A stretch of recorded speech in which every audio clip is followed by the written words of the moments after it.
ఇటు ఉత్తమ్ సార్ అయినా ఇంకా ఆల్రెడీ జర సాఫ్ట్ కానీ నేను రాసే రేవంత్ రెడ్డి కూడా ఊకుంటాడు కాదు. అదే కదా పంచాయతీ అంతా. భయపడేది ఏముంది? మేము అపోజిషన్లో 10 ఏళ్ళ వాళ్ళకి అంటుంటే పోలీసు వాళ్ళు వస్తే, ఆ 5-6 మంది పోలీసు వాళ్ళు వస్తే అంటుంటే నేను ఏం తమాషాలు వేస్తున్నారా నాయన? ఏంద్రా ఏం భయ ఇదంతా ఏమనుకుంటున్నారు? మేము చూడలేదా 20 ఏళ్ళ నేను చూడలేదా సమైక్య రాష్ట్రంలో 10 ఏళ్ళు కాంగ్రెస్ గవర్నమెంట్? తెలంగాణ ఉద్యమం నడుస్తున్నది, ఓరుగా నడుస్తున్నది తెలంగాణ గడ్డ మీద. కిరణ్ కుమార్ రెడ్డి అప్పుడు సీఎం. కాంగ్రెస్ డైరెక్షన్ ఏది? ఒక్క బుల్లెట్ కూడా బయటికి రావద్దు గన్నుల నుంచి, ఒక్క దెబ్బ వర్కర్ మీద పడొద్దు, తెలంగాణ ఉద్యమకారుల మీద పడదు. ఎన్ని ప్రికాషన్స్ సోనియా గాంధీ గారి నాయకత్వంలో ఆ రోజు కాంగ్రెస్ గవర్నమెంట్ తీసుకున్నది. రాజశేఖర రెడ్డి గారు కానీ, రోషయ్య గారు కానీ, ఎక్కడైనా తెలంగాణ ఉద్యమకారులకు ఎక్కడైనా ఇబ్బంది కలిగిందా?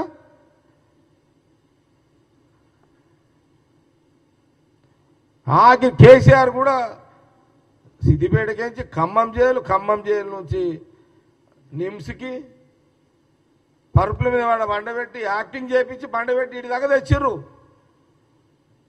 ఇదంతా కాంగ్రెస్ చేసిన డైరెక్షన్ ఆ రోజు రాష్ట్రం కోసం.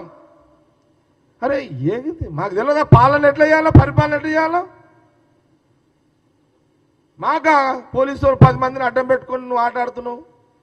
పాపం మళ్ళీ ఇప్పుడు జైల్లో పాలు చేసి పడేస్తే అటు ఇటు చేసి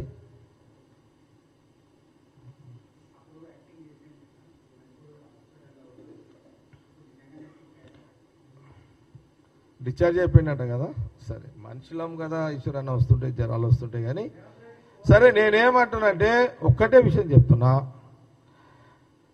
చాలా సిన్సియర్గా గడ్డం పట్టుకొని అసలు ముఖ్యమంత్రి రేవంత్ రెడ్డికి ఇంత ఓపిక నేను కూడా ఆశ్చర్యపోతున్నా.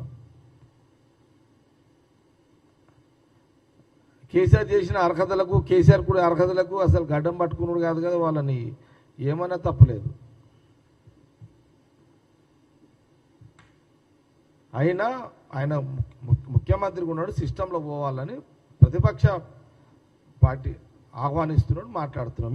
మీరు అనవసరంగా ఇక మీరు ఆ దుకాణంకు రా, ఈ దుకాణంకు రా అని కేటీఆర్ మాట్లాడడానికి విలువ లేదు అనేది కాంగ్రెస్ పార్టీ చాలా స్పష్టంగా తెలియజేస్తుంది. కానీ దీనికి జవాబు అయితే చెప్పాలి. అటు పోతే చేపల పులుసు, ఇటు వస్తే కోడి పులుసు మీరే వండుకొని తిన్నారా లేదా? తిన్నారు. దీనికి క్లారిటీ ఇవ్వండి. తినేటప్పుడు లేని పంచాయతీ నీళ్ళకాడ, మీరు నీళ్ళకాడ ఇప్పుడు పంచాయతీ వచ్చిందే మీతోటి, మీ ఆ 10 ఏళ్ళు మరి ఏం చేశారు? ఇది కూడా మేము అడుగుతున్నాం.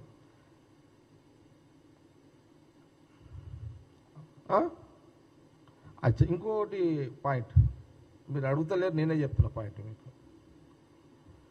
కేటీఆర్ ఇంకో మాట అన్నాడు. ఏదో చంద్రబాబు నాయుడు ఆయన రేవంత్ రెడ్డికి సీఎంకి ఓకే, కేసీఆర్ గారు ఎక్కడి నుంచి వచ్చాడు చెప్పాలి. నువ్వు ముఖ్యమంత్రి రేవంత్ రెడ్డి గారిని కేటీఆర్ గారు ప్రశ్నిస్తున్నారు. చంద్రబాబు నాయుడు అక్కడ ముఖ్యమంత్రిగా ఉన్నాడు, నువ్వు అందుకే ఏదో నువ్వు అంటున్నావు. ఇప్పుడు కేసీఆర్ గారు కూడా టీడీపీలో నుంచే కదా వచ్చింది. టీడీపీలో ట్రాన్స్పోర్ట్ మినిస్టర్ ఉన్నాడు కదా.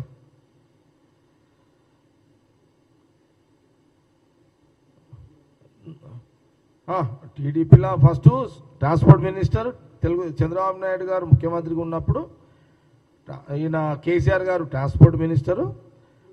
దాని తర్వాత అతనికి స్పీకర్ ఇచ్చాడు, డిప్యూటీ స్పీకర్ ఇచ్చాడు. టీడీపీ గవర్నమెంటే కదా, చంద్రబాబు నాయుడు నాయకత్వంలో ఉన్నాడు కదా. అప్పుడు మీ నాయన కూడా ఆయనే కదా గురువు.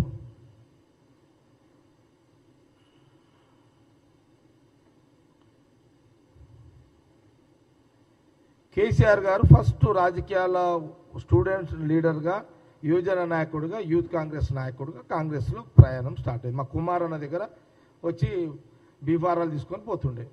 ఇప్పుడు మన గాంధీ భవన్ కుమార్ అన్న దగ్గర అప్పుడు చంద్రబాబు నాయుడు గారు కాంగ్రెస్ పార్టీలో వచ్చినప్పుడు చంద్రబాబు నాయుడు గారు, కేసీఆర్ గారు వీళ్ళందరూ యూత్ కాంగ్రెస్ లీడర్స్. అప్పుడు హనుమంతరావు మన హనుమంతన్న విహెచ్ హనుమంతన్న అప్పుడు పిసిసి ప్రెసిడెంట్, ఆయన షాగిర్దలు వీళ్ళు.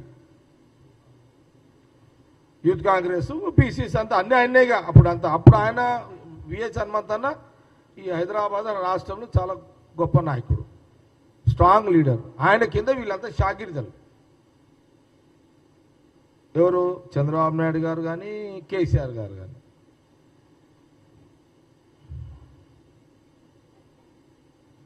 ఇప్పుడు ఎందుకు దాంట్లో పోయారు మీరు? ఇప్పుడు ఆయన ముఖ్యమంత్రి రేవంత్ రెడ్డి గారు కాంగ్రెస్ పార్టీ పీసీసీగా 3 ఏళ్ళు చేసిండు. ఇప్పుడు రాష్ట్రానికి కాంగ్రెస్ ముఖ్యమంత్రిడా.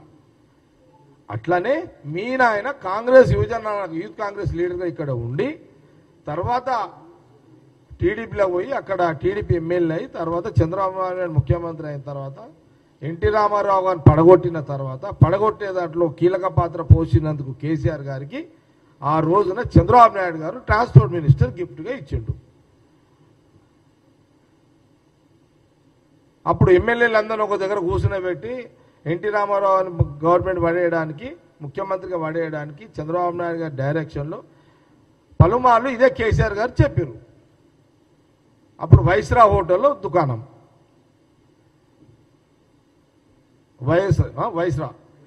వైస్రాయ్ హోటల్లో దుకాణం అడ్డబెట్టి వీళ్ళు. దానికి ఇన్ఛార్జ్ ఎవరు? అప్పుడు కేసీఆర్ గారే. నాకెట్లా తెలుసు అంటే నేను అప్పుడు మున్సిపల్ చైర్మన్, సంగారెడ్డిలో ఉన్నా, ఇవన్నీ చూస్తున్నా, దురకేం చూస్తున్నా, ఎవరెవరు ఏం ఆడుతున్నారు, ఏం ఆడిపిస్తున్నారు అని. మాకు కూడా ఉంది కదా.